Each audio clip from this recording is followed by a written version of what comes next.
Hello, everybody. This is the very first episode of the iTunes podcast. I am the iTunes fanboy, your host, and right there, and on the other side is my co-host, Tabbypears. Hi, I'm glad that we can do this, and I'm glad that we found out a good time to do this also. Yeah. So today's discussion is going to be on the new Apple products that just released on Tuesday's event. Personally, I actually really think these are nice products, especially the new Mac Studio and the iPhone SE. Yeah. So I actually don't think the iPhone SE3 is that great, because it's still not all screen, and that's kind of what I think people are looking for. Especially Yeah, what you're saying. especially because you can easily get even some all screen iPhones and lots of all screen Android phones for less than that. Yeah, I sell iPhones, and I've actually sold 10Rs for around $230. So the SE is not the best deal, but looking at it further, for a secondary phone or a work phone, it would be great. Or for maybe an old person who doesn't really like the gesture system. Uh, as one of the YouTube videos I watched said, if you're lost on that, then all you have to do is click the home button Yeah. and you're back to the home screen. Yeah, I mean, I get it, but it's not like the gesture system is more difficult to is that much more difficult to learn than the home button. Yeah, since both my parents actually learned the gesture system pretty quickly. My dad got the iPhone 10 when it came out, and my mom got the 12 last year. Yeah, and my grandmother got the 10R back in 2019 and learned the gesture system pretty quickly. So Yeah, it's definitely a bit easier, especially now since iOS 12 refined the gestures a bit and made the hitbox for like clicking the gestures easier. But another thing is actually my grandma has been using both iPhone SEs. She upgraded from the SE1, I believe, like 2 months ago. And it would be a bit harder to go from a home button iPhone to a gesture iPhone, but it's not the hardest thing ever. It's yeah, definitely learnable, especially since technically you can add the home button back with an accessibility shortcut. yeah, and it's not just that either. But Stormy has appeared. Stormy is now on the podcast. Oh, that's nice. But We're that talking about Dave Milo up here. yeah, but he's not. Yeah, but the gesture system is not that. Hang on, I'm thinking about how to structure my sentence. Not the hardest to learn. Yeah, it's not that hard to learn, and the screen isn't even that great on the iPhone SE3 too. I think it's still 720p panel. Yeah, which I used the SE2 for a bit in 2020, and it was an amazing phone. But then I bought the 11 Pro, which was my first real flagship iPhone that I got in a couple years. And I got it for an amazing price, pretty much $500 with a trade-in of a different phone that I got for almost free. And that phone was such an upgrade. I went from charging my phone 4 times a day to 2 times a day because I used to do a lot of FaceTime calls back then. And I also had Face ID, way faster processor, honestly, because I believe the 11 Pro had a bit more RAM, but I could be wrong. But the 11 Pro did feel a lot faster than the SE2. And since then, I really haven't wanted to go back to the SE2. Yeah, like The iPhone 11 Pro has 4 GB of RAM. The SE3 2, excuse me, has 3 GB of RAM. Yeah, I think the 11 Pro is actually probably one of the best iPhones. I'm actually naming one right now, alongside a new device that I haven't announced on my channel, my Galaxy S22, which I bought recently. Hmm, that's that's nice. Yeah, I'm currently using an iPhone 11 Pro Max because I can't afford any of the newer iPhones.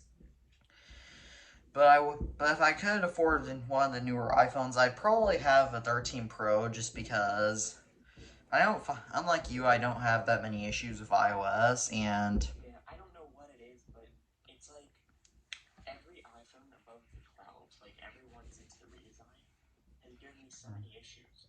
And it's really annoying since I buy my phones. I actually sell phones on eBay and I repair phones to pay for my phones. So it's hard for me to justify spending over $1,000 a year on a new iPhone for it to have issues. yeah, exactly. And I mean, no iPhone can be perfect, but that is, I know no iPhone can be perfect, but that is real. But the issues that you do have, though, are issues that do need to be fixed. Like for, Especially back in 2020, I used to think like one of the only issues with iOS was not being able to see my battery percentage up in the notch. And oh yeah, yeah, that's a small issue now because sometimes the phone doesn't let me unlock it. I don't know why. It just doesn't let me unlock the phone. uh, I do agree about that battery percentage thing. Considering the iPhones have gotten so much bigger, the notches have gotten smaller. There is no Yeah, when excuse 13 came out, for there to I be was no wondering. battery percentage, which doesn't make any sense. And I honestly haven't had any issues with letting iOS not letting me unlock it. But again, I don't actually use Face. Are you on 13.5.1 or no 13 point no 15.3.1? I mean, No, I'm on 15.1. I don't. oh yeah, so 15.3.1 is actually where I've got most of these issues from, and I'm running the developer beta on my iPad Pro. I installed it for a video, and it is so much more stable than uh, 15.3.1 on my iPhones. So I'm on 15.2 on my 11 Pro and 15.4 beta on my iPad Pro. Yeah. Again, I don't update my iPhones as frequently, so I don't have any issues. But Yeah, my they have not updated iOS 15 in a while, which makes me actually a bit concerned because I don't think there's going to be that many more releases until iOS 16 comes out. And I don't know what they're going to do next because if they pretty much build iOS 16 off of 15.3.1, there's going to be a lot of major issues due to that. yeah, like yeah, like so the other considerate for the podcast co-host and actually I appeared on his podcast, Alpha Day Wolf. He has not had any good luck with Windows 10 at all. Windows 10, I hate. Yeah, like I haven't. I actually have a custom built gaming PC, which I've built up over about a year. There's a very, very complicated story behind that, which actually stretches years. But that entire device is now rendered almost useless because Windows 10 is so buggy. Yes, like my father actually had a weird.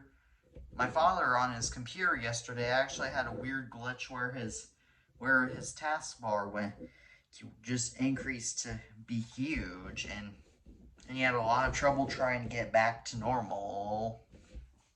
Yeah, my taskbar about 40% of the time does not work whatsoever, um, which is very uncommon on Mac computers because, as you know, I did recently upgrade from a 16-inch MacBook Pro to the M1 MacBook Pro, and I've had no issues really other than my repair experience, which I feel like Apple is just laughing at me because of my old repair experiences. But this Mac has been very solid, and it's actually what is running my entire setup at the moment. So I have no issues with my Mac. And my iPad Pro has been very solid as well. I use it every day. It's actually what I do school on. It's what I write video scripts on. Sometimes I do editing on it. It's an amazing device. It's the iPhones that I have a lot of issues with. Yes, like my iPad 7th generation is running iPadOS 13.1.1. So because I haven't updated it, because it'll probably go for higher value someday if it remains unupdated. Yeah, used to do that. But I haven't had any. The only issue I've had with that iPad was a Wi-Fi thing where sometimes the Wi-Fi would go out and I would have to reboot it for the Wi-Fi to come back. But I think that's actually a hardware related thing and not a software related thing. Actually happened on my 10s Max. The Wi-Fi just went out for random intervals of time. I'm pretty sure that was just another typical 10s issue, since as you know, I don't like the 10s series of devices that much. Yeah, I had an iPhone. Yeah, my iPad 7th generation, other than that, has been a solid device. The only other issue has been really just the iPad screen, obviously, because that obviously broke and I got it replaced. But yeah, I saw your tweets about that. I got the screen replaced on it, and it works. And it works okay, except sometimes the keyboard's a little buggy. Oh yeah, that's an issue with the keyboard itself because of the old smart connector. No, it's not actually an issue with the keyboard. I mean the on-screen keyboard. The actual keyboard itself is fine, but no, it's the iOS keyboard. Yeah, I've had some troubles with that in the past on a lot of older devices, but it seems like all that has been fixed. Yeah. Anyhow, getting back to my point, is that Windows 11 is still based off of Windows 10, so it's not like it's going to be any better. Yeah, and it's actually gotten significantly worse, I've seen with Windows 11, since they did take away a lot of the power user menu items and settings items. So now, there's just not as many ways to fix it. Like, I'm pretty sure the registry editor, I'm not sure if you've heard of it, but it's a powerful tool. I'm pretty sure they actually messed around with that in Windows 11 and made it a lot less powerful than it used to be. Yeah, it's not just that. Yeah, it's not just that. Yeah. Yeah, I wonder I wonder if Windows 11 got rid of support for 32-bit apps also. You hear? I can't hear anything right now. Oh. I wonder if Windows 11 dropped support for 32-bit apps also.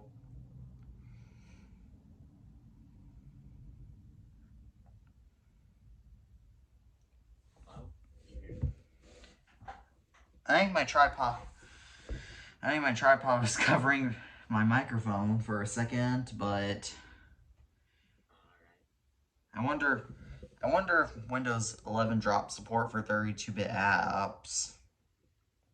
I don't believe, because there is a lot of Windows apps that run on 32-bit, I'm pretty sure, but Mac OS, I've actually not had that many issues with that, and I see why they did drop 32-bit apps on Mac OS, because of the ARM transition. That actually does make a lot of sense to me. Yeah, the most irritating part about the 32-bit app drop support is that the main reason why I'm hoping that Windows doesn't do it is because Jailbreak tools? yeah, like old jailbreak tools like Red Snow, iFave, iReb, they're all gonna break. Yeah, but again, those don't really work on Windows 8.1 or above, and macOS El Capitan or above, at least from my experience. Yeah, I've seen iReb before working on macOS Catalina, so I think the macOS version is actually 64-bit, but the Windows version is still going to be useless because I think that's still 32-bit. Yeah, Windows has done more security stuff on the back end that has actually broken a lot of jailbreak tools in the past. Yes, I'm actually like another one, somebody I follow on Instagram called Epic Xtavo. He wanted to downgrade his iPod Touch 4 to iOS 5 via my Geek Grade tutorial, and he couldn't on his Windows 10 PC because, of course, Red Snow and iReb would not pwn DFU and let him enter pwn DFU mode. Yeah, that's Microsoft for you. Again, I don't think they really care much about legacy iOS device jailbreak tools. Yeah, I mean, I don't think that Apple would like legacy devices to really be used anymore. Anyway. Yeah, so it makes me quite surprised that they actually came out with a Poise. You know what PoiseXpone is? I think I've heard of tools that use it. Yeah, that's a PoiseXpone is basically a jailbreak tool for iOS 6.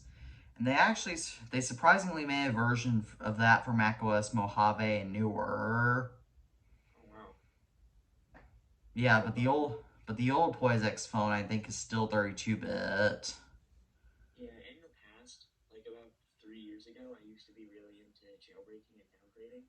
Um, since then, I've kind of not been as interested, but I remember I had this iPhone 4 that I had SHSH blobs for that I wanted to downgrade down, and it didn't work on my Windows 10 PC, so I had to go out to my garage, find a smashed ThinkPad that one of my friends gave me, and I had to connect it up to like some janky Wi-Fi card, and a DVI monitor, and all these weird peripherals to get it to work.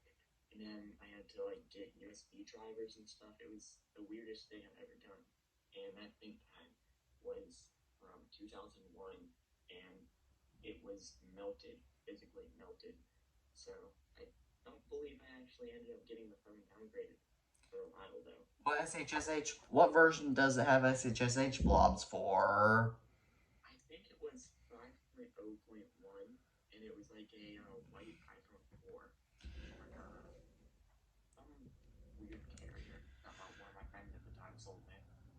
Yeah, oh boy, I oh boy, I wish I had iPhones with SHSH blobs. Yeah, one of my friends sold it to me. It was a great deal, like $30. And it had the original box, sealed in its original packaging. The box wasn't sealed though, but I ended up selling the device, but I still have the box. And my current iPhone 4 on iOS 5 is sitting in that box right now, and it's one of my favorite iPhones in my collection. Yeah, yeah, and what's irritating is that have you ever heard of Pluvia before? No, I've not. Pluvia is basically a downgrade tool for iPhone 4s that for macOS, but macOS Monterey broke it. Oh, how did that happen? I'm guessing it's related to security, but I can hardly. But because most of the iPhone 4 downgrade tools that utilize the iOS 7 iBoot exploit, they don't work. Don't. They just flat out won't work sometimes. Yeah, I've had a lot of things happen when stuff just like doesn't work anymore after updates. I think it was around 2019, um, when I got into a lot of the jailbreaking stuff, around summer of that year, and it was so hard to solve it. I also did a lot with custom ROMing on Android phones, and it was easier to do custom ROMing, but the community back then was really hard to work with compared to now. The community is a lot easier to work with, but back then there was a lot more toxicity in the community, which is ultimately why I ended up leaving in July of 2019. Like, if you go back on my channel, throughout most of 2019, I didn't upload videos consistently or really at all. But then in 2020, I started uploading again, and it's been really consistent since then. Yeah, funny enough, starting in summer 2020, I decided to upload videos on a consistent basis because I'm sure you probably don't know this, but I actually started my YouTube channel back in 2016 reading Berenstein Bears books. Sounds cool. And then I did just read all my books, and then after that I just had no more books to read, so I basically went off YouTube until 2018, and then I started doing Apple videos. And then that's pretty much history from there. And then in 2020, you started to upload consistently. Yeah, in 2019 I started collecting Apple products. My channel started in 2017. Before that, I had a different channel, but that channel ended up getting a lot of hate. So I started this channel, and I started with just basic tech videos and some gaming videos. And then in 2018, I hit 100 subscribers. And throughout 2018, I made a lot of shorter content, but I was distracted a lot of that year. 2018 was my favorite year that I've ever been alive. But then around 2019, I took a pretty decent sized break, like 5 months, I believe. And in 2020, I didn't stop uploading. I just forgot to upload. And around 2021 was when a lot of my older videos started making a lot more views. So I actually started to upload a lot more around mid 2021. And ever since then, it's kind of been consistent. Sometimes I do take a bit longer to work on videos. Like my iOS 9 video has been delayed due to me not having the correct tools to make the video, which I'm still working on. But I started collecting Apple devices in 2017, but I got into a rare iOS version in 2018. And since then, I have sold and restarted my collection a good couple times. But right now, I do have a good amount of devices that I've wanted. Yeah, like I have devices that I've wanted too. The only thing that I'm still looking for is an iPhone 4 running iOS 4. I had one of those. I actually had three of those, I believe. One in 2018, one in 2019, and one in 2021. Since then, one of them boot looped. One of them I sold, and the other one, I believe I sold to get my 13 Pro. Yeah, like I would. Yeah, because I have a 2G running iOS 1.0, a 3G on iOS 2.0, a 3GS on iOS 3.1.3, and a 4S on 5.1.1. So you think it'd make the most logical sense to have a 4 running iOS 4, but no, that's been super difficult. Yeah, I actually got mine at extremely good prices. My first one that I got was about $30 back when the iPhone 4 was going for around 20, and it was a 32 gigabyte unit too, in Oh. amazing condition, which is extremely rare. My second one I got off of some guy on Twitter. You probably heard of him. He's an Apple Gecko. Oh yeah, I've heard of him plenty of time. I know who he is. Yeah, it was in 2019. He sold it to me for like $35, and then my one in 2021, I just found it in a recycling bin. Yeah, really. Yeah, that made most. Yeah, I can now. I have a GSM 4. I can geek grade it to iOS 4, but the only problem is that whenever I try to boot tethered, because it's obviously tethered, the most frequent thing, it almost all 75% of the time it says missing keys.plist data for this build, which basically means that I can't boot it. I think the issue may be, it could be a 2012 model, I believe it is, because I think those shipped on iOS 6, and the ones previous to that can run iOS 4, but the ones on iOS 6, I believe used a different what is it called? A bootloader, or I think it's called bootloader. Yeah. Similar to the 3GS downgrades. I know I have. No, my GSM 4 is indeed a 2010 model. Oh wow. And so it's just happened whenever I geek grade any of my devices. Maybe Geek Grade is dying or something. Maybe it's that version you got. Yeah, because now you can't use geek grade with the iPad 1 anymore because the links were taken down to download those IPSWs. And for the iPod Touch 4, you actually can't go anywhere above. You can only go to iOS 5.1.1. I actually recently sold my iPod Touch 4 because the battery was failing. It was a 6.1.6 model, 64 gigabytes though. but I sold it due to a failing battery. So I'm looking to get a 8 GB white model, just like one of my actual first Apple devices was. But back to our original point on the Apple devices at the new event. Um, I saw your comment on the studio display, and I think it's definitely overpriced. But for what you do get in it, they could have made it cheaper.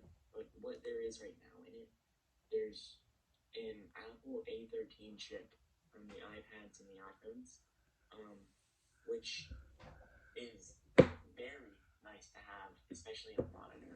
It does have the wide angle camera.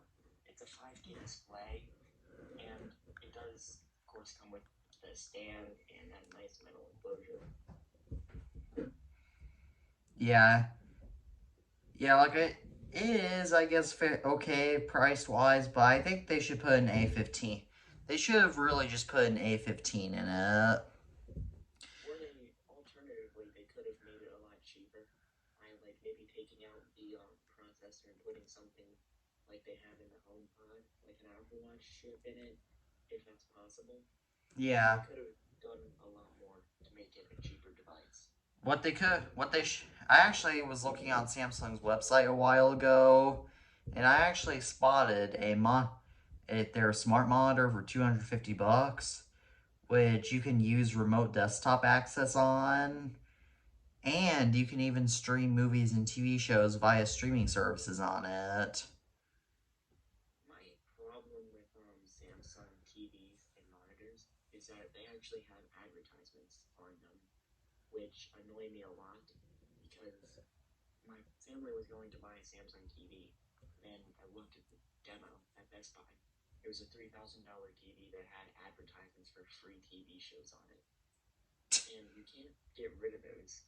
So we ended up buying an LG OLED TV, and in my room I got our old TV, which is a 65-inch Samsung from around 2013, which doesn't have the ads, surprisingly. Yes, like my mom actually had like Samsung products. My mom actually had a Samsung TV back around 2014 and 2013, and it just crapped out. Like, it started getting a line in the screen. That's what I'm worried about on mine, because mine has actually had a wooden block dropped on the screen when we were getting a new TV stand, and it's still fine, but there's some dead pixels. So I'm scared that mine is going to die at some point. Yeah. Yeah, I can understand that, but my father and I were at Walmart just on Monday, and we saw an incredible TV for less than $500 that was on clearance. Fine. Yeah, so that was a pretty good deal. And when my father and I were at Best Buy back in June, we saw a TV. I think it was an LG that had a beautiful picture for around $700. Probably one of the OLED LG models. Yeah. Oh wait, $700? Yeah. Wow, that's actually one of their I think mini LED or regular LED ones. They're actually very nice, especially for the price. Yeah. A $3,000 Samsung TV has ads. Yeah, that's what I don't understand, because the only way to disable them is to disable the smart features by turning Wi-Fi off. So you pay for a smart TV that you have advertisements on unless you turn off the smart part of the TV. Yeah. By the way, my cat Beatrice is also appearing on the podcast. Oh, that's cool. So, yeah, there's plenty of cats on this podcast. Yeah, I only have one cat, but I'm looking into buying or somehow getting a second cat eventually. Yeah. Bees is currently looking out the window right now for for birds and squirrels. My cat loves doing that. Yeah, because I mean, they're instinctively hunters, so. Yeah, back years ago, we had a Persian cat, a silver cat. She lived to be 21, but she used to look outside for birds, and then started meowing at them whenever he found the birds. And I think that was really cool. I miss that cat a lot. Yeah, like my female orange cat Haley. She isn't in this room right now, but she does this. Meow. Like she does this kind of scratchy meow whenever she spots a bird. In your profile picture? Nope, the cat in my profile picture is actually my grandmother's old cat, Callie, that was born back in 2001, lived to be 18. Oh, wow. So the funny story of how that became to be my profile picture is back in November 2019 when I started my public Twitter account. Well, back then it wasn't public, it was just dedicated to Apple stuff. Yeah, I'm pretty sure Twitter recommended me like 1 year old accounts or something like that. Yeah, it did recommend my old account. But that account obviously has stuff that is way too personal. Yeah, I used to have a private account, but then people started to find it, so I'm just like, oh well, and I took everything off of it and just kept the accounts, and no one took the username. Yeah. Yeah. Do you have a public Twitter account too? Yeah, it's Tabbypears 4. I believe I follow you and the Alpha Table on it.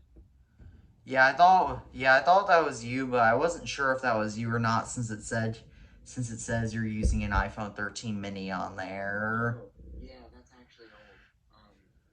I do have a 13 mini. There's a very interesting story of how I got it. My mom had a 12.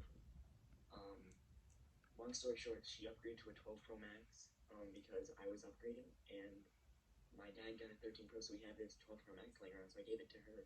And then the 12 I ended up trading in to get a 13 mini. And I really liked that phone, and I used it for a while. It actually is one of my good repair stories. There was dust under the screen, and they replaced the screen, and it was actually a great quality repair. Yeah, that was that. Yeah, funny enough, on my iPad 7 generation, I actually got a free screen. I've got a free screen protector installation. Oh, that's nice. Because I had gotten my 2014 MacBook Air fixed from them. What was wrong with the MacBook Air?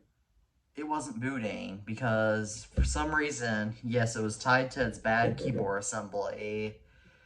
So the solid state drive from the one that I got for Christmas from a relative is actually in my crappy parts unit. Well, not crappy, it just has a bad keyboard. It just has a few missing keys. Wow.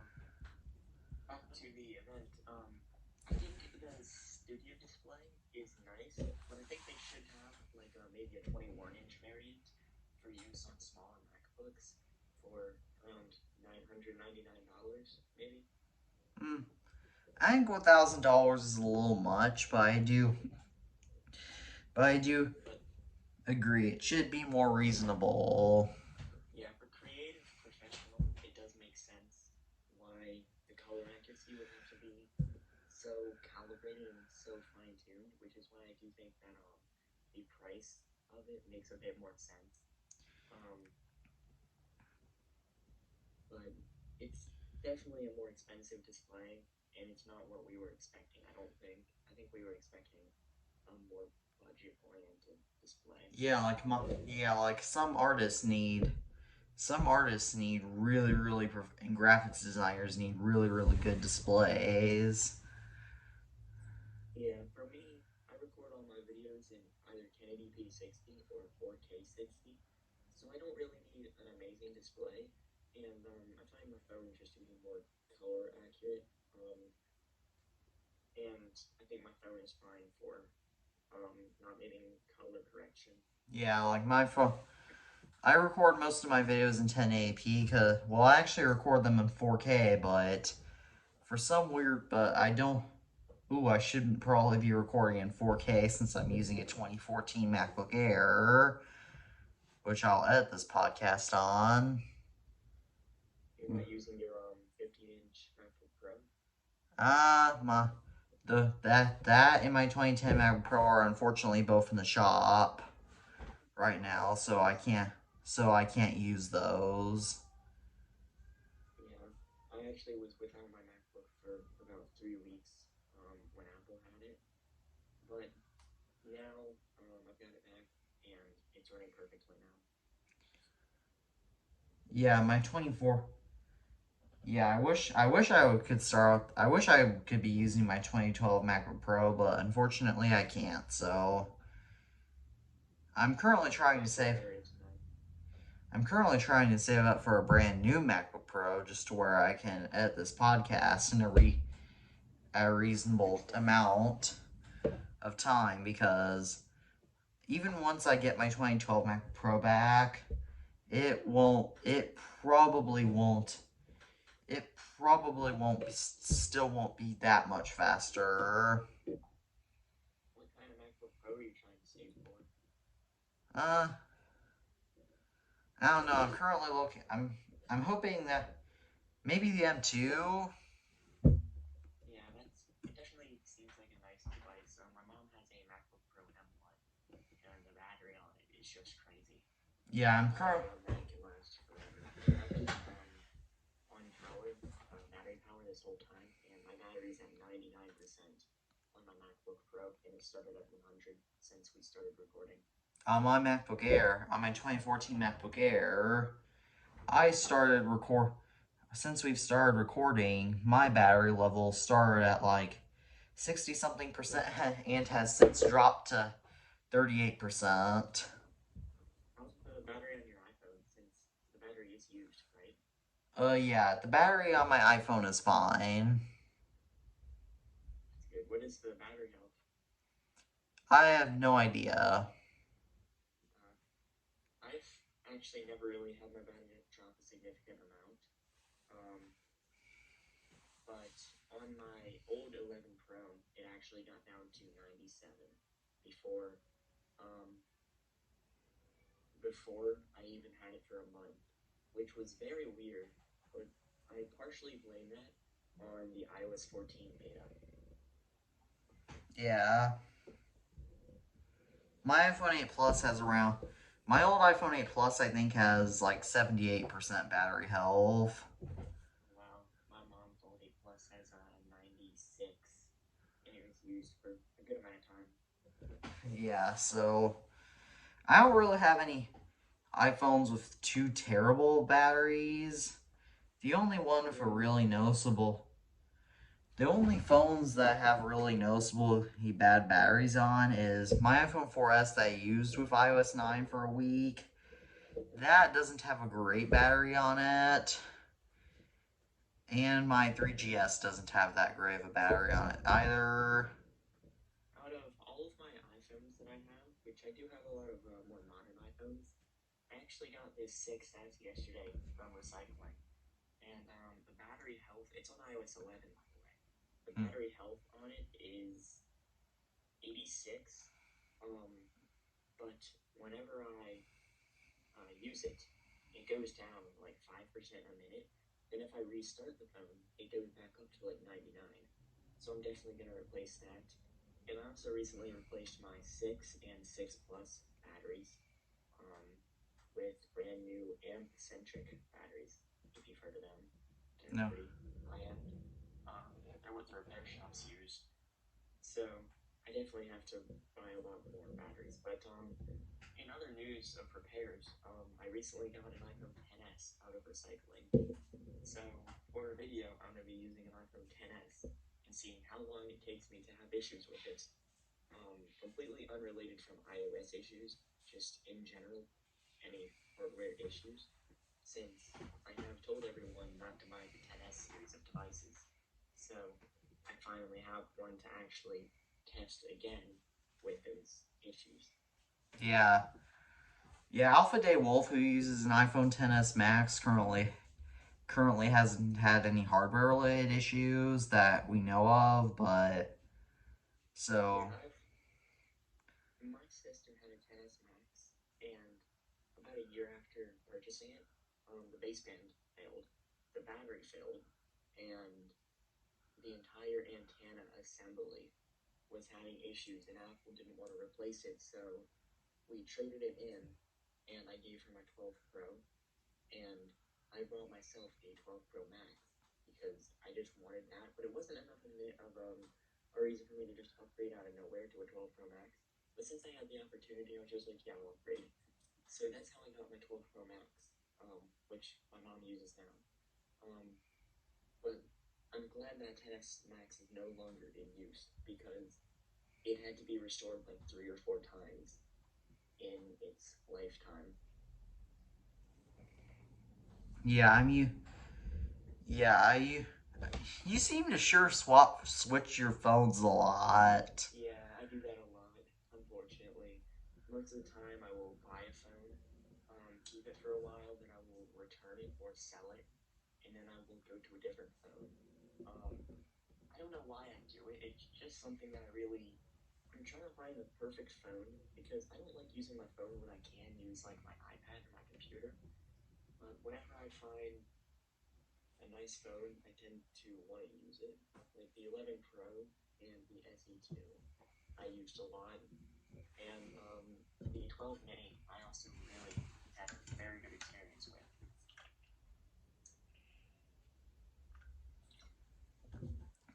Yeah, like I don't have an, yeah, like I don't change phones quite as often as you do, but I still change phones a little more than the average person does. Because my iPod Touch 5 was my daily driver that I used like an iPhone until April of 2019.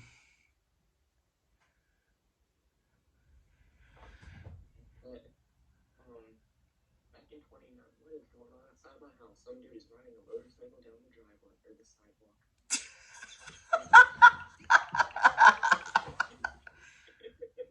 And this kid's screaming. Um, Besides that, back in 2019, I was an Android user for most of it because I just wanted to use Android. And when I got the 10s Max, I traded an iPhone 6 in, and I got the 10s Max for pretty much free. So I used that, and I had so many issues with it. And for whatever reason, I switched back to Android, and then I bought the SE2 as my main iPhone after I pretty much got rid of the 10s Max, gave it to someone else. And that completely changed my opinion on iOS because it felt like that phone gave iOS a lot of a better, like a much better experience for me. When the 10s Max was my first experience with iOS in a while, and it was just not that good. But the SE2 fixed my experience a lot. Yeah. Well, let's get back to our main point. So, Yeah, I forgot about that. so let's talk about the Mac Studio now. It is something that I'm going to save up for and buy and use a lot because I've been using a MacBook Pro as my main device, and it's a nice, really nice device. But a lot of people don't realize the Mac Studio has what was even 2 weeks ago the flagship chip in it at the base starting price of $19.99, which is the M1 Max, not just the M1 Pro, but the Max variant, like the full-on insane variant. So the new variant of the M1 chip, the M1 Ultra, is nice, but the M1 Max is still way more powerful than I need. And the 32 gigabytes of RAM at base just makes the base model such a bargain of a price for the price that it is. Yeah. Whatever happened to your M1 Mac Mini? The one that I got in August of 2021, Yeah. I actually returned it, and I bought an iPad Air, which I returned to buy my mini But at the moment, I do have a very base model, like the base of the base model, M1 Mac Mini, which I used when my MacBook Pro was in the shop with Apple, and I'm planning to return it to afford the Mac Studio. But Best Buy was having a crazy deal on it, so I got it for about 2 weeks, so I could have a Mac while my Yeah. MacBook Pro is in. I personally think that now that the Mac Studio is out, that Apple should just discontinue the Mac Pro. Yeah, I think they're gonna make a MacBook, no, a Mac Pro with the M2 Ultra chip, which is going to be, I believe it's like JC something, that they were gonna call a chip, codename, and it's going to be the most powerful chip pretty much on the consumer market, and I think that is going to completely kill Intel off, which is a bit sad because Intel does have its benefits, especially with Boot Camp. But I guess that the Apple transition will be the Apple Silicon transition will be a very nice thing to happen with these new Macs. Yeah. And you never know, Apple may be working on trying to make Windows optimized for the Apple for the Apple Silicon computers.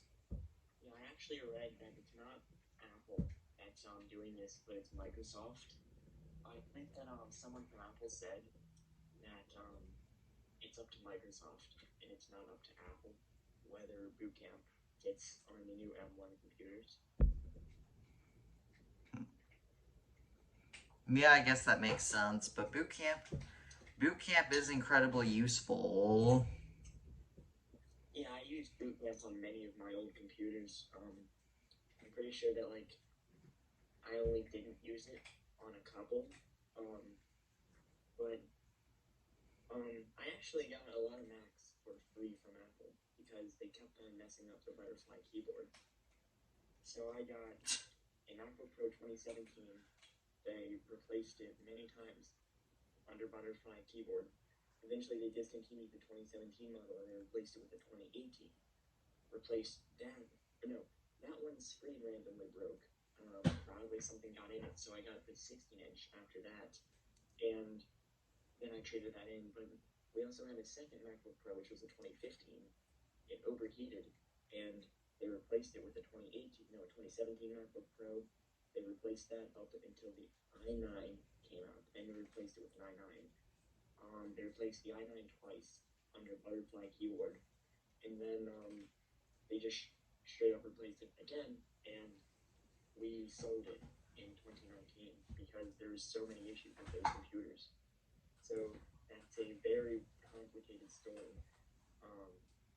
for a channel video eventually, because I have to script all that out because I can't even remember all that off the top of my head. Yeah, so now, yeah, the Mac Studio is impressive, and funny enough, I think the M1 Ultra, I think, is now like a server grade chip, because Alpha Day Wolf actually did a test on his M1 Pro, 16-inch MacBook Pro, and guess what? Did it perform about the same as the Ultra? No, what happened? It was actually number 4 behind server grade chips. Someone is literally riding their motorcycle on my side again. What is going on? Yeah. Yeah, if I ever spot anything unusual outside, I'll sure let you know about that. Give me a second. Something will get. Okay. Someone straight up was being unforced to me. I'm sorry, what did you say? I just couldn't hear you.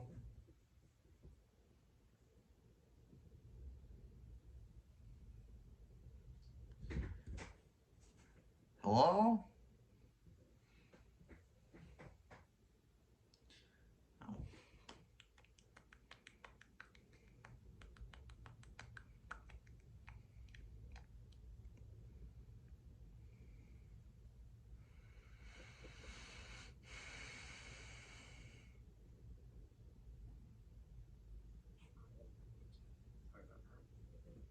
That is okay. There's some weird. I don't know what was going on, but yeah. Besides that, the M1 Ultra is definitely probably more powerful than the Intel server grade chips.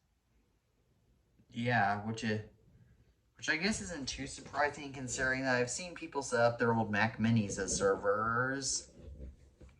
Yeah, my Mac Mini 2011 actually was used as a server for a while. Yeah. In case you hear that, my cats are currently using the litter box. Oh, that's alright. My cat does that a lot too. My cat will literally go and purr in the microphone sometimes. But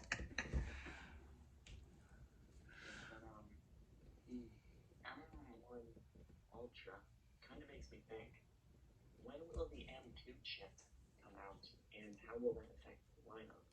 Because if people see M1 Ultra compared to M2, people won't really know which one is the professional chip and which one is just the consumer chip.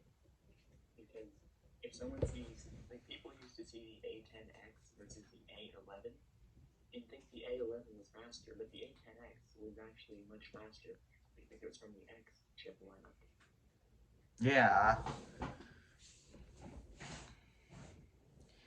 That's exactly correct because I'm using. Yeah, it makes that.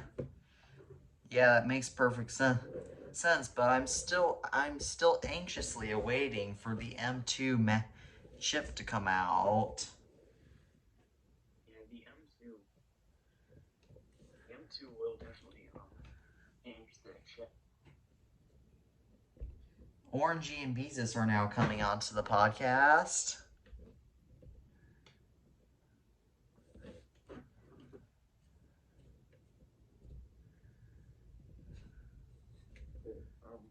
Someone's getting beat up in front of my house. Somebody's what? Getting beat up in front of my house. Why? I don't know what's going on. This never happens. I don't know what is going on today. But the M2 chips are definitely really going to be nice chips, especially for the consumer grade.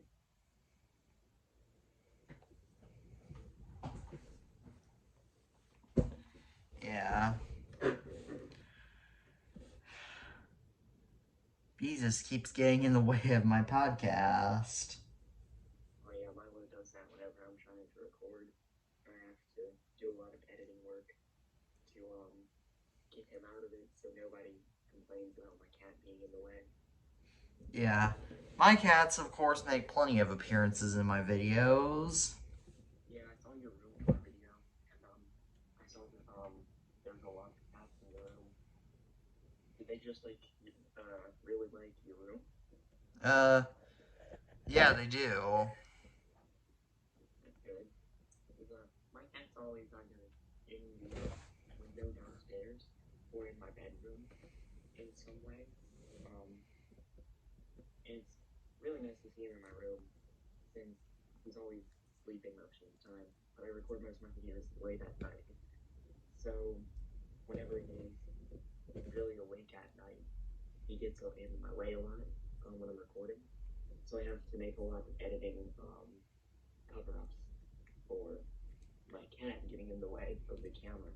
Because sometimes he will literally step on the product reviewing.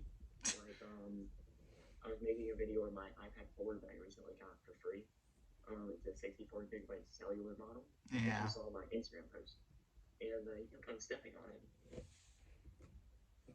There was one time when I was doing an iPhone collection video back in July of 2020, and one of my cats literally stepped on my first iPhone and dropped it. Was it okay? What? Was it okay? The iPhone? Yeah. One time my cat actually was biting on my MacBook screen and it left a bunch of dents on it. surprisingly didn't crack the LCD, which is good. Was it plastic? Because cats like to chew on plastic. Yeah, it was actually my first Touch Bar MacBook Pro, which was really sad because that was an amazing computer for me. But onto the iPad Air 5. Yeah. What are your thoughts on that device?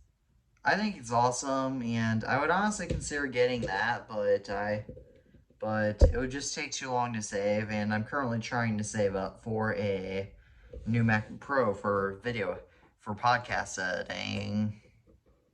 Yeah, on the iPad Air 5, one of the coolest changes I think is they are not saying iPad on the back anymore. They're saying iPad Air on the back, and I think that's very cool, especially since maybe we'll get iPad Pro and iPad Mini on the back of next-gen devices. And this also makes me think, are they going to switch the iPad 10th gen, like the regular iPad, to the iPad Air design, since they will look pretty similar? And is that why they're making the back say iPad Air?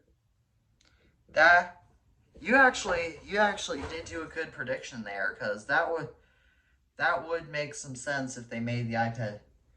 Ooh, maybe I should wait for the iPad 10th gen instead. Yeah, because the 10th gen, I was predicting it would come out in March, but it looks like they're on a September basis, since I think they did it in September 2019, October 2020, September 2020. September 2020, actually. Oh yeah, I forgot. Because I forgot since they did the Apple Watch and the iPads in one event, and then the iPhones and the HomePod in the next event, which was a very weird basis, but I actually really enjoyed how they did that. Yeah, there was an Apple event 3 months in a row. Yeah, I actually really liked how they didn't do the iPhone in September, because it gave me an extra month with my 11 Pro for it to be the most recent iPhone. And that is actually part of the reason why I really liked that phone, because I was able to keep it as my newest iPhone for longer than my other iPhones. I actually think they should go back to releasing new iPhones in June like they did a long time ago. Yeah, I really liked when they did summer announcements. Yeah, well, Now you really have WWDC, and sometimes there's an iPad Pro thrown in there or a Mac, but that's only been once or twice.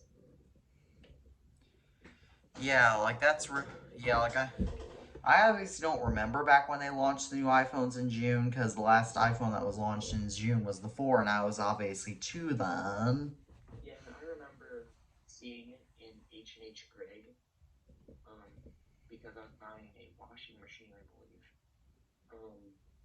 But I don't remember the event itself. And so, when is your birthday? Isn't it coming pretty close? Yeah, I'm turning 14 soon. Yeah, I turned 15 back in December. You're probably old enough to get your learner's permit. Almost, but I'm pretty excited for that because I'll be able to get iPhones from like Facebook Marketplace and stuff like that easier. Yeah, because I don't. Yeah. Wouldn't you? I'm pretty sure you would probably be eligible to get your learner's permit at this point. If you're 15. Have to look into that. Yeah, I plan on getting my learner's permit on my 15th birthday. That's a good plan. On to the other pretty small device announcement. The iPhone SE. We already went over that a bit, but it's definitely a nice device for the price. But I think they could have done more with it. Yeah, I think that for $30 more, they should have made it all screen. Yeah, 5G is a nice announcement, but which not a lot of people do care about that, but it definitely is something that in the long run may really affect the phone, since the iPhone 5S is now pretty much dead because it didn't have LTE-A. Yeah. Yeah, that's one thing. But the iPhone SE, and funny enough, 5G isn't exactly that great even with ultra wideband because it's only in limited ranges. Yeah, that's why I didn't believe in 5G until around 2021, because it wasn't fast enough, and LTE, gigabit LTE, was already available on the 11 Pro when Samsung was focusing on 5G, and it made no sense to me. Yeah, exactly. Like gigabit download speeds on the iPhone on 5G now. Considering that they already have gigabit LTE, it makes no sense. Yeah, and gigabit speed LTE, back in 2020 when I got the 11 Pro, I was pretty big on networking. If you look at some of my older videos, you will see back in that summer, 2020, I did a lot of network-related videos. I, But back then, I really was focusing on having a phone with Wi-Fi 6 and good LTE speeds. And the iPhone SE 2 has Wi-Fi 6. It was actually not noted anywhere, but it has Wi-Fi 6. But for whatever reason, the 11 Pro's Wi-Fi 6 chip must be better, because my 11 Pro got about 100 megabits down more than the SE2. So I'm wondering if the SE3 gave us a better network chip. yeah, that would make sense. I saw your video about complaining about Verizon Internet. Oh yeah, I had a big issue with them back in the day. Those people were really screwing me over back then. You know what else? You know who else's internet is really terrible? Who? AT&T's internet. I've only heard good things about AT&T. What's wrong with AT&T's internet? I haven't actually used it, so I don't know for sure. But one of my mom's friends lives way out in the country to where she can only get AT&T internet, and just for doing things like downloading photos, she actually has to come over to our house to do that. Oh, that sucks. Yeah. On Instagram, have you heard of a guy named Jacob Mitchell? Uh, I think so. He lives somewhere where he cannot get Wi-Fi, and he can only get like 2 carriers. So unfortunately, um, he just does not really have um, the real privilege, I guess you could say, of uploading videos, and all he can really do is make phone calls and texts and some data, unfortunately, which does say a lot for all of these new satellite-based internet services Yeah. that are coming out, because those will really help in rural areas Yeah, like that. where internet's Star. Yeah, and they look. And my mom's friend did look into Starlink, but it was just too expensive and not very much faster than what AT&T internet is. I watched a video by Coercive Tech on Starlink, and apparently it's pretty unreliable in the upload speeds. And I've been using Xfinity for the past year and a half, almost 2 years, and it is very reliable. And while it does go out sometimes, especially during like November, it's pretty consistent. The speeds are great, and the service is okay. Yes, like Xfinity internet is pretty good, but there's only one problem about it. Like, I actually use it, but there's just one problem about it. Not a problem. The price. Yeah, Verizon was apparently around $80 more for me, and that really did set an example, because we've had Direct TV And I don't know what we did for internet back then, but since we got Verizon, our speeds were terrible. We were paying for gigabit, and we even upgraded like 4 times, but we only got 70 down, sometimes even less. And the reliability, every night, like clockwork, it went down between the hours of, it really started between 7 and 9, and it ended at like 4. So I was using hotspot and LTE constantly, and that really did do a number on my phone because back then, gigabit LTE on the 11 Pros and the SE did kill battery life. And I was putting, insane amounts of battery wear on my phone, and it was just annoying for me because normally I wouldn't have to charge my phone really at all. Like I have the S22, which has what a lot of people consider a bad battery, and yesterday I ended the day 50% after using 5G a bit. And back then, gigabit LTE took a lot of battery up, and it just really sucked because I couldn't go to Xfinity. But then eventually we did end up going to Xfinity, and pretty much all of the issues were solved. Yes, and my grandmother who has Xfinity for both cable and for internet and even fax. My grandmother's fax machine wasn't working correctly, so she wanted to try to cancel the fax part and just have cable and internet. And there was a problem with that. It was more expensive to pay for just cable and internet compared to cable, internet, and fax. Yeah, that is definitely a problem with a lot of services because we were going to get rid of our voice plan, which is like the house phone, to get better speeds. But it turns out it's more money to just get internet and cable than internet, cable, and voice. Yeah. So we now have a landline, which we do use every day, but we're pretty much getting it for less than free because we're getting pretty much money off of our bill for having it. Yeah. And the worst part is that Xfinity Voice isn't even that good because my grandmother's neighbor has Comcast phone and she has never gotten them to work properly. And it wasn't the phone. She got the phones replaced, but that didn't solve the issue. One cool thing about having the same voice and cable provider is whenever someone calls our landline phone, um, well, this is kind of bad for my family, but it's also good because it tells you who's calling on the TVs. But for my family, we have this kid calling us, swearing at us constantly from unknown caller ID.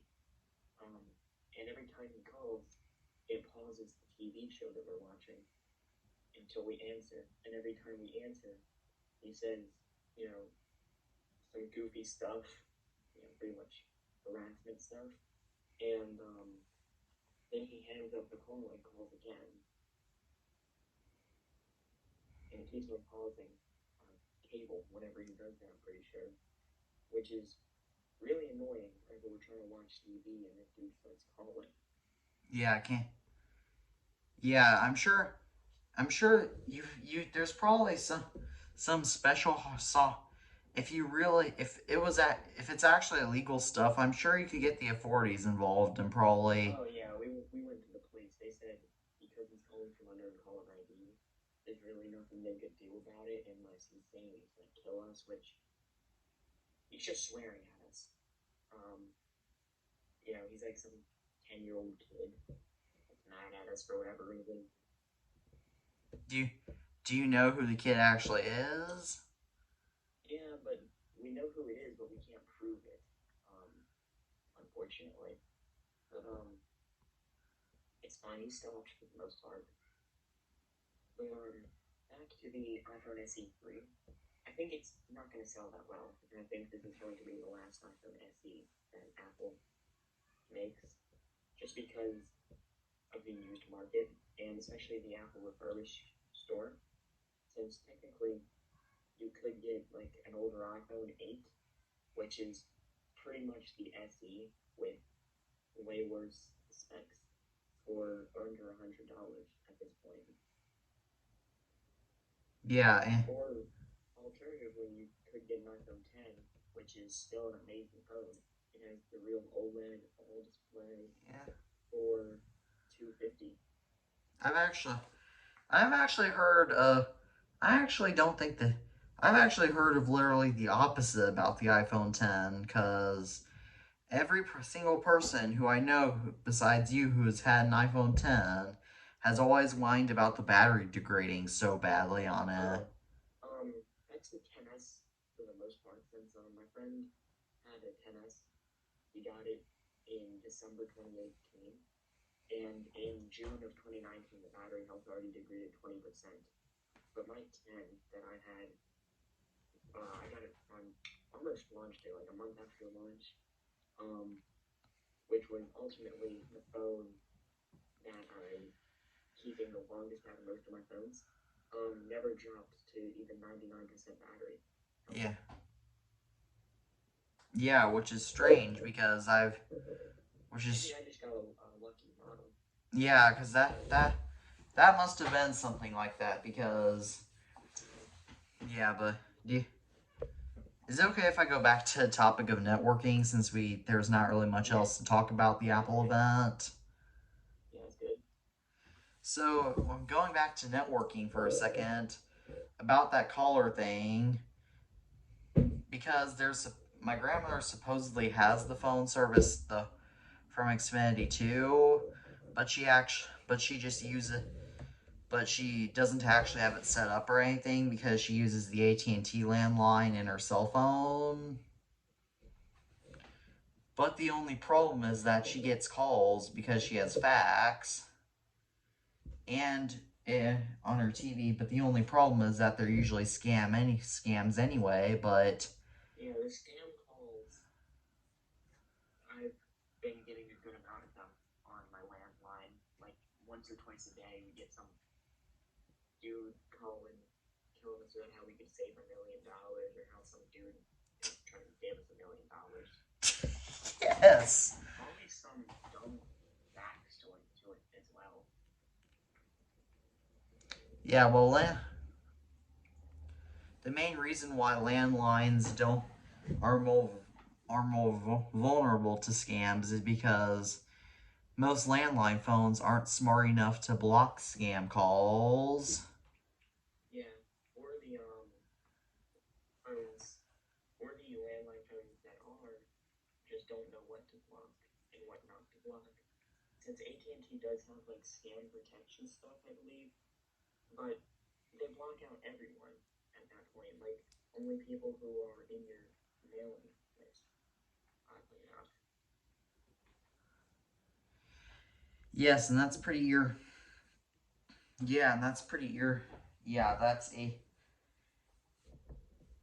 Yeah, and also, not all landline plans actually have caller ID, interestingly enough, because doesn't actually.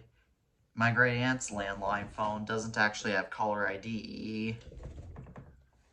Yeah, the caller ID feature I don't think is any useful on landline phones, unless they just have a little monochrome, 1.5-inch display or so, you know? Yeah, I do. Yeah, and funny enough, a few months ago, my grandmother got these two scam calls in a row on her landline. One was from a Track Polanowski. Yes, that was his actual name, supposedly. Track Polanowski. Sounds like something from Monster Inc. And a Spaz Carvani. What kind of names do these scammers have? I don't know. It sounds like they don't speak English very well. Yeah, they're from India, I'm pretty sure. Like the call centers in India. Because most of the time, if you look up the names of the people, um, it turns out they're just like located in India in a different they're like hopping off of someone else's business, and they're in like a weird like basement type thing. Um, there's definitely a lot of videos on these scammers on YouTube. Yeah, but what? Yeah, but I think other countries are clearly in. Someone was just riding a one-wheeler past my house, but scam a one-reeler. There, but yeah, like one. But I don't imagine that there's got to be more scams. Also come from other countries like Russia, China, and Nigeria. And the clear evidence of that is that not all scammers seem to be very good at speaking English, and in India, most people speak English. Yeah, I've definitely had. So sometimes whenever my hat's off, he gets a call and he answers it like a rapper. Like he starts like, "Yo, what's good, G?" And then the scammer is just like, "What are you talking about?" And it's like so clear that he doesn't really like the scammer doesn't know English that well after he starts talking because they don't really know sentence structuring that well, and they don't know. Um, I'm not trying to like stereotype. I'm just trying to say like what the scammers don't really understand that well. Yeah. They also don't really understand most of our like answers because sometimes if we say like yes, they'll understand, but if we say like oh yeah, all right, they will be like so that is yes, um, which it's interesting to me, honestly. Yeah. Again, in India they also speak Hindi, so Yeah, and I doubt that a lot of Americans would be good at speaking Hindi unless they're like from India. So it is two-sided road, of course. yeah, they have to speak. Americans. Scammers do have to speak English because Yeah, the in America. because in America most of the time where we live, there's most people speak English, and the second most popular language in America is obviously Spanish, and kind of Spanish. Hindi's not really up there on the list of most people speaking or what most people speak. Yeah, and obviously most scammers aren't calling from Spanish speaking countries. Yeah, so they probably don't know Spanish that well. Yes, but fun. Speaking of scammers that don't know English very well, I once got. This is far. I posted this to my Instagram, but it was far before. But it was a few months before I even discovered your YouTube channel. I saw a scam Instagram ad that said you can win the latest fiction book and an iPad in a giveaway. So it was essentially a fiction and an iPad giveaway. Yeah, so they're pretty much trying to give away everything at once. It was a fiction and iPad. It was a giveaway of the latest fiction book by Rich Shapiro, who by the way is not a real author, and an iPad. So two pretty much unrelated things they're trying to give away at once. They probably don't. They probably just they pro. I think that that ad is what's fiction. Yeah, it's definitely fiction. Yeah, because there was a big MacBook giveaway scam around over 10 years ago, and one of my dad's friends fell for it and had spyware installed on his laptop. On another note, someone has been trolling my YouTube channel recently. Who's it been? So it's the something hacker has been like calling me like weird crap, like Oh yeah, he's been trolling me too. Oh, you know the guy? Yes. Where he trying to like he asked me something about like a phone that I had like 6 years ago before I even started my channel. I don't know how he found out that I had that phone, but then he was like, I said I don't have it anymore. Then he said, oh, can I And I'm like, I don't have it anymore. How can you buy it if I don't have it? It was the weirdest thing ever. And there's been like three of like similar people. So I don't know if someone put my channel out somewhere or whatever happened, but some weird Yeah, my people got it. Instagram account has gotten trolled twice. Yeah, there's I've been on Instagram for a while, and there was a lot of like people making fake accounts of other people back in 2019, and there's also a lot of just weird stuff happening. What's happened to your Instagram, if you're comfortable sharing that? Yeah, cause I actually got trolled most recently in and I think February or January by a fake account impersonating me. Fake account impersonating me. Yeah. Yeah, my friend Logan, I'm not sure if you've heard of him. He's on Instagram and he has a small channel. Um, had someone else make a fake account of him about 3 years back, and was just impersonating him, saying all kinds of like messed up stuff in his name, and it ended up making the whole community kind of go against each other. Yeah, That's and what I'm. That's and what I'm worried about, because every time someone makes like a fake account of me, because I have had a couple videos get 40,000 views around that, so I definitely do have a lot of people trying to mess with me. Um, I try to not say anything about it usually, especially on Instagram, because it makes the whole community go into who did what, and that's just not a good mindset to have, especially in this community with its past. yeah, I do. Yeah, like I actually got, I do think I know, and the accounts that have been trolling me have literally even knew who my family was. So I had to even Okay, report the that's accounts to do that. something that's extremely just weird. Like, if they're finding your family, and you might want to report them like to Instagram's like email, so you can get them banned by IP. Yeah, Anyone yeah, who does that. yeah. I'm assuming that that's one of my. I'm assuming that that's somebody I formerly knew in person that's doing that. Someone But who maybe but doesn't, someone who maybe found your channel and is like, oh, he's getting a good amount of views now, and it's just mad at you for that.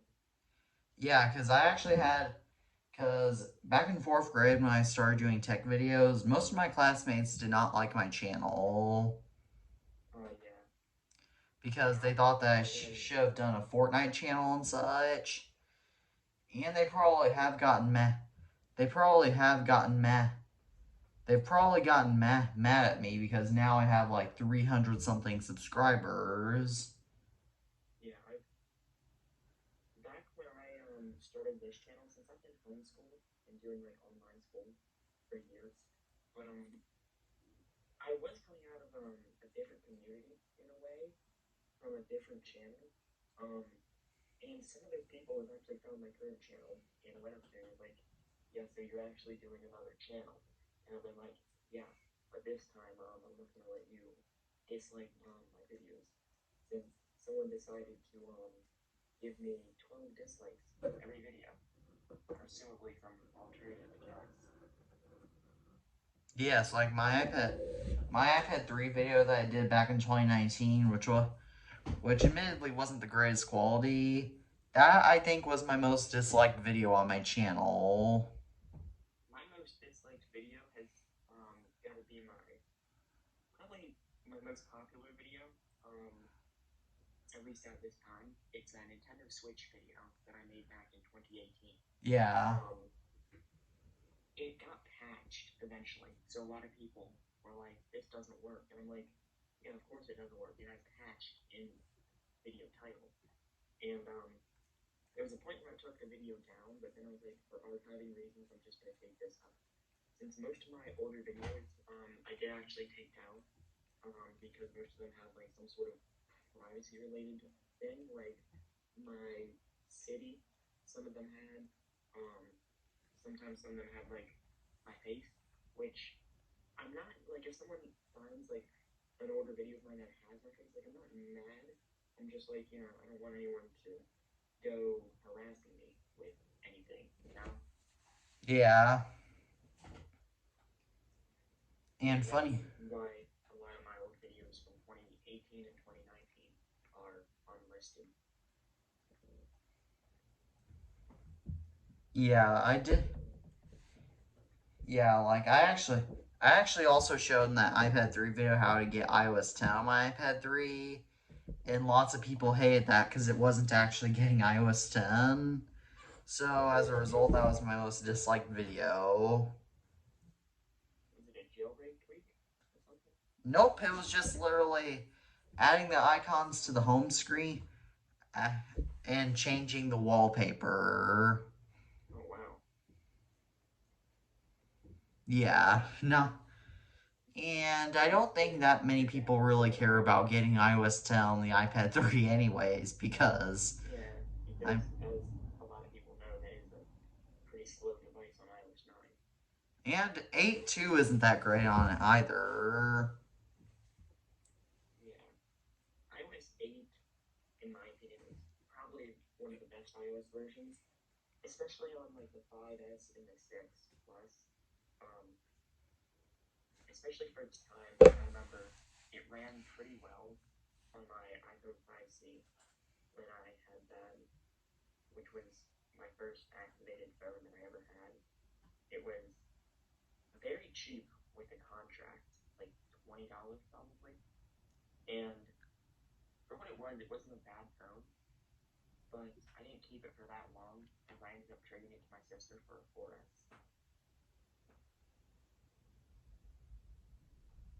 Yeah, I don't. Yeah, my first iPhone was my 4S, which I got back in 2013, and I do still have. Well, that's nice that you still have it. Most of my old phones I've sold, smashed, unfortunately, or one of my old iPads actually got stolen back in 2017. What iPad was it that got stolen? An iPad Air first generation, I think it was a 32 gigabyte on iOS 9. And unfortunately, I think I know who stole it. But I'm not going to ask them because it could have just been lost in like a public place. But unfortunately, I have not found it. And I'm pretty sure it was one of my family members who stole it. Um, but Yeah, cause it does have activation lock, and nobody has tried to reset it since 2018. So I'm not sure what's going on with it now. yeah, I would be. Funny enough, that was my same iPad model when I was using back in 2017, but yeah, no one. Yeah, I'm it going was to. actually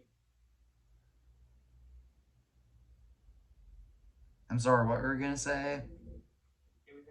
my mom's iPad that I was letting her use until she could get the iPad Pro, because at the time I had an Air 2 and a Pro 9.7, um, which I used on a daily basis. Um, but unfortunately, I was just stuck because I had to figure out how to deal with a stolen iPad. So in the end, I ended up giving my mom my iPad, and a little while later, I ended up upgrading iPads to a 10.5, um, which I guess everything worked out. But I'm still a bit mad that my iPad, which was on a kind of rare firmware, was stolen. Yeah, I wonder. That sure must not have been a great family member to have stolen your own iPad. Yeah, it was a whole mess. Um, that entire iPad, unfortunately, was a really nice iPad, and even if it didn't actually turn up I'm sure the battery would have been dead from sitting somewhere for years.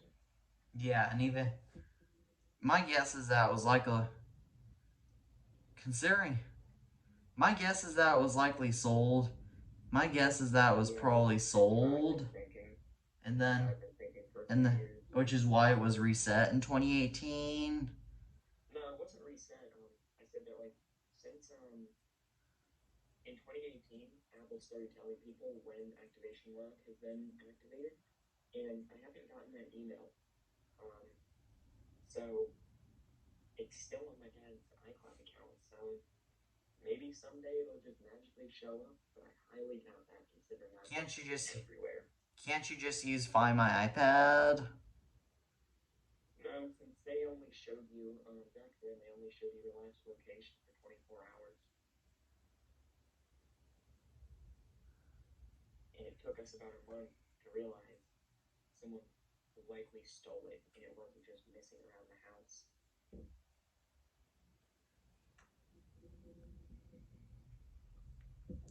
Yeah, I've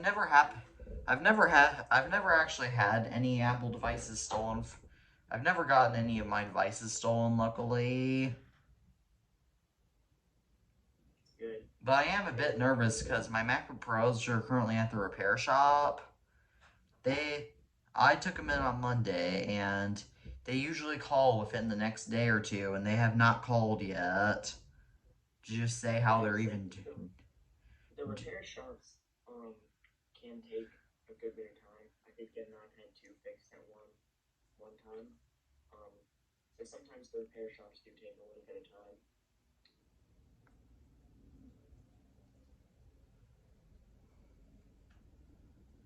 Yeah, but I don't.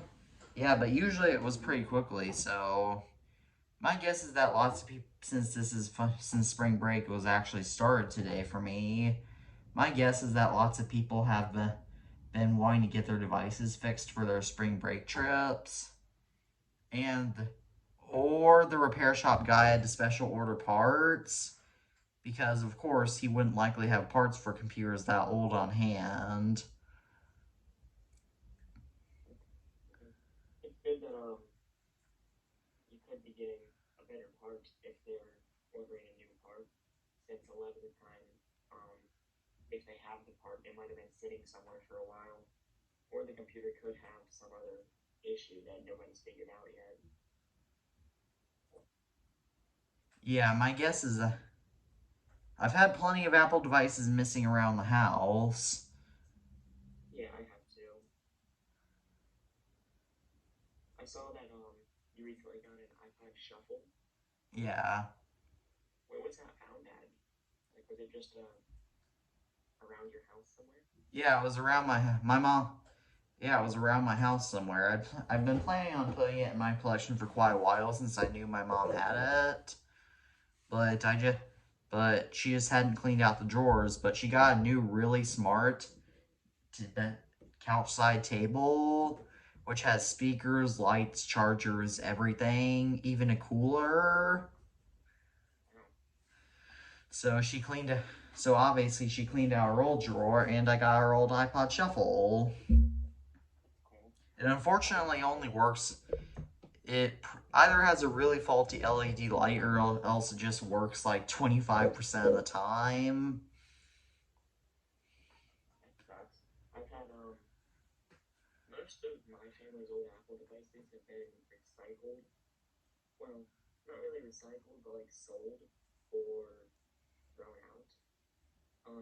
My dad's old iPod Classic, I think it was a 120 gigabyte.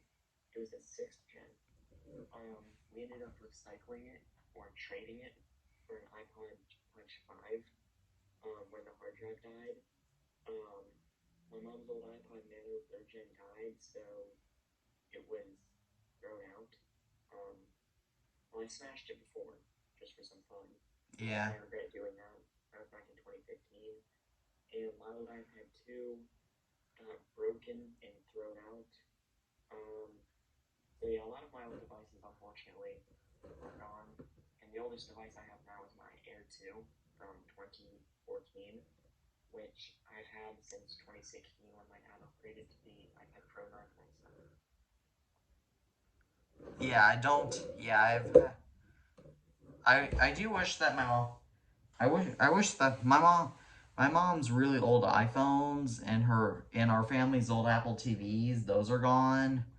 My mom's first iPhone was a 3GS, and that is unfortunately gone. And I kind of wish that she still kept even something like the box, because I've unfortunately thrown out most of my Apple boxes until I started collecting Apple products. Yeah, my parents had iPhone 5s like in 2012, 2013. Those got smashed when I was 8, or back in 2015. I was really stupid, and I would smash a lot of stuff. Um, their old Motorola Razr phones got thrown out. Blackberries thrown out. All kinds of old phones got thrown out around 2010, 2011, unfortunately. Even though back then I was into tech stuff. Yeah, like I've been interested in tech stuff my whole life too. Yeah, back when I used to be interested in vacuum cleaners a lot. Back when I was really young. Computers. Phones I only really got into when the iPhones were surging in popularity. Really the iPhone 4, because I've seen it in all kinds of stores. And it was just so fun to see. It was really the designs of them that I liked. And then when I was able to actually, get devices, I really wanted the 6 Plus. Unfortunately, I never got one. And I ended up getting my 5C, which I don't really remember exactly what happened to them after my sister got rid of it. But I definitely do want to get a nice 6 Plus one day. As recently, you know who Elias is, right? Or Yeah. Meowtech. Yeah, I know. Yeah, I know who he is. He'll be a guest on the podcast in May. Yeah, I know him in real life actually. He's Yeah, I know. and he actually traded me an iPhone 6 Plus, and it's really nice. But I want one that's a bit less worn down. So I'm looking for an iOS 8 iPhone 6 Plus in space gray, just like I would have got back in 2015. Yeah. You're gonna have a ton of luck doing that. I hope that I'm gonna get lucky and find a 128 gigabyte model for a good price, because looking at them, they're about $400, unfortunately, which is way out of my price for a used or a collection iPhone. Yeah, I don't. Yeah, my mom's first iPhone was actually a 3GS, which I did a retrospective on today. But that she returned. She then got a 4, which got returned. She then got a 5, which is lost around the house. By return, do you mean like traded in Apple? No, my mom actually returned it to AT&T. Oh, like traded? Yeah, so Uh, yeah, I'm sure my mom's. I do someday want to get a white 3G or 3GS, just because I think those look really nice. But only new years ago, because in 2018, unfortunately, that device got broken. yeah, unfortunately I don't have a white 3G or 3GS because those are hard to find, and I find my black ones work just fine. So You could do a case swap on a black one. I'm not talented. I only want to do I might do that on my 3G because Like if you find one that's in like really bad condition, like a 3G or a 3GS, and it's like not worth it to keep it in its current condition, yeah. then you could do a case swap. That would definitely work and Yeah. give you a nice one if it's successful. If I do a case swap, it'll likely be on my 3G, since I don't like to go inside my iPhones to fix them unless I absolutely have to. But on my iPhones on like a daily basis for my eBay shop, and also some for my collection. wait a minute, what is your eBay actually? I'm going. I'll DM it to you on Instagram, since I don't want YouTube to really know about it. think a lot of people could get my personal info, like phone number, address, and all from it. I will DM it to you. Okay, I'm looking. Yeah, because I actually, yeah, because there might be something that I'd be interested in. Yeah, right now I think I have a couple of sixes up and some older flip phones, I think.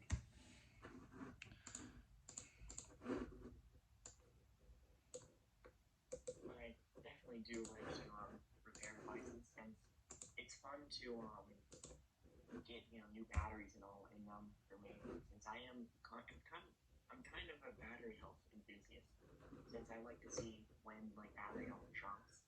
Usually it's around 300 cycles. On the older iPhones, they get to 86. I've seen, so it's definitely fun for me to repair iPhones and get them nice and working again. I'm not finding your eBay. I'll send you a link whenever I can. Yeah.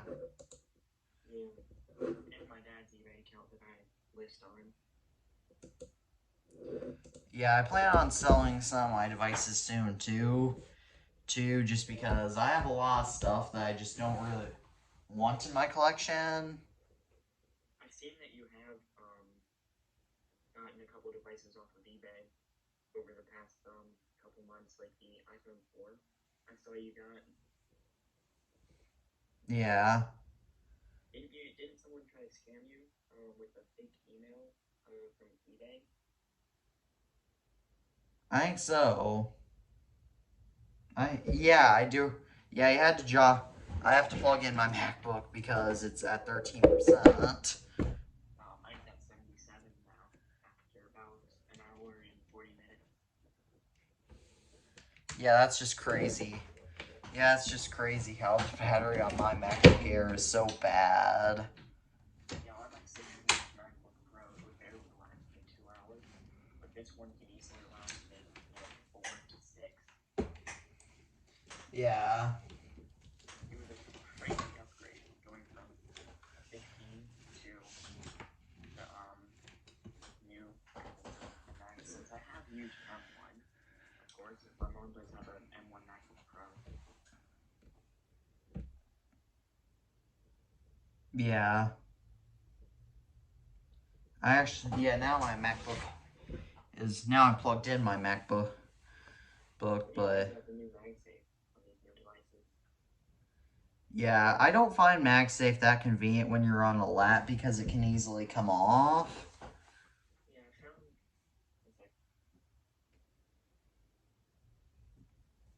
found.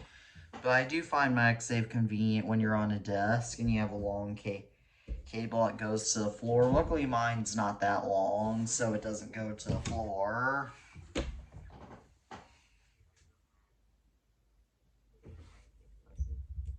MagSafe 3 is a bit better than MagSafe 2 used to be, especially for connection strength. Yeah.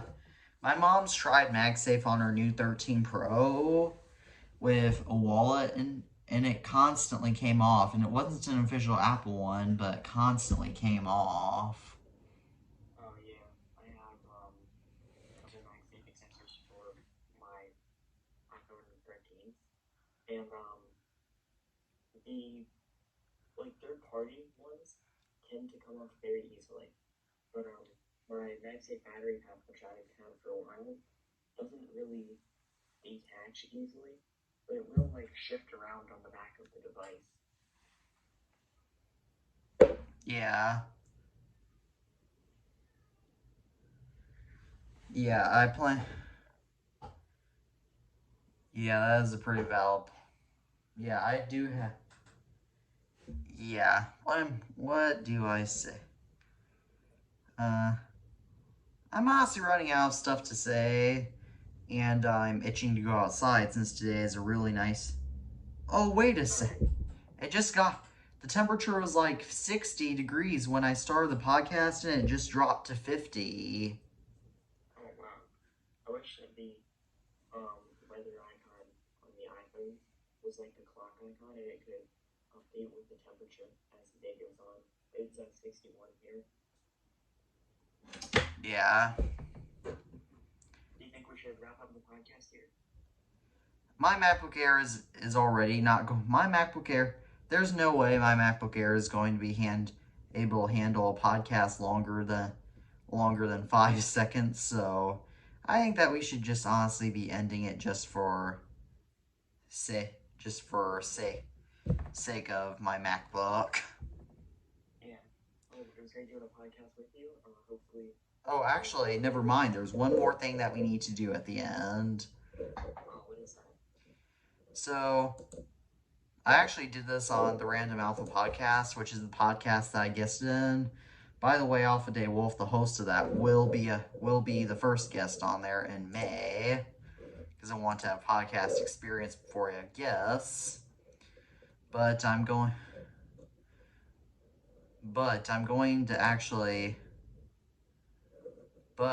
to send you a link in Instagram. I'll go do it too. And I'll send you a link in Instagram for it.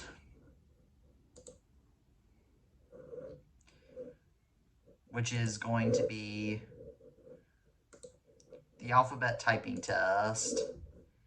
And the idea is that we will each do a typing test just to see who types faster. Yeah. I do have a fairly loud keyboard, by the way. Yeah, MacBook keyboards have always been really good. Yeah, I have two keyboards. One is my mechanical keyboard and one is my MacBook. Alright, you want me to start it now? Yes, please.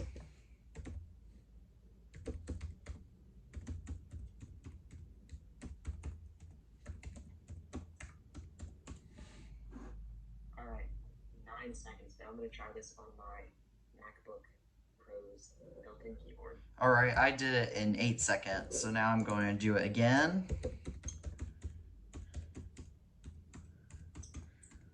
Okay, 6 seconds on my MacBook keyboard. I am faster on my MacBook Pro's built-in keyboard. Yeah, I did it in 12 seconds, but that was because it didn't register it properly. But Can you do that on the iPad too? No, I did both tests on my MacBook. Oh, I thought I saw something like that on an iPad. Yeah, but I actually don't find mechanical keyboards that great just because they're so loud and they're so uncomfortable.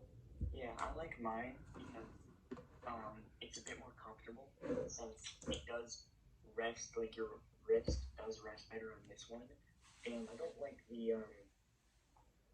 noise that it makes, but the typing feel is just so unique, and the response time is very good on this personal one. Yeah, I have a mechanical keyboard for my Windows desktop because, of course, my Windows desktop does not have I had to get a wired keyboard for it because its original wireless keyboard broke, and it's okay, but it's not my main computer, but yeah, I just don't really like mechanical keyboards. Yeah, I definitely do want to buy some sort of an Apple keyboard whenever I get the Mac Studio. Yeah, my dad, however, really likes mechanical keyboards because he's been using computers for quite a long time, and he was even a programmer at one point. Oh, that's really cool. So, but he prefers mechanical keyboards because it gives that good sense of typing that older people tend to have when using keyboards. Yeah, I can see that.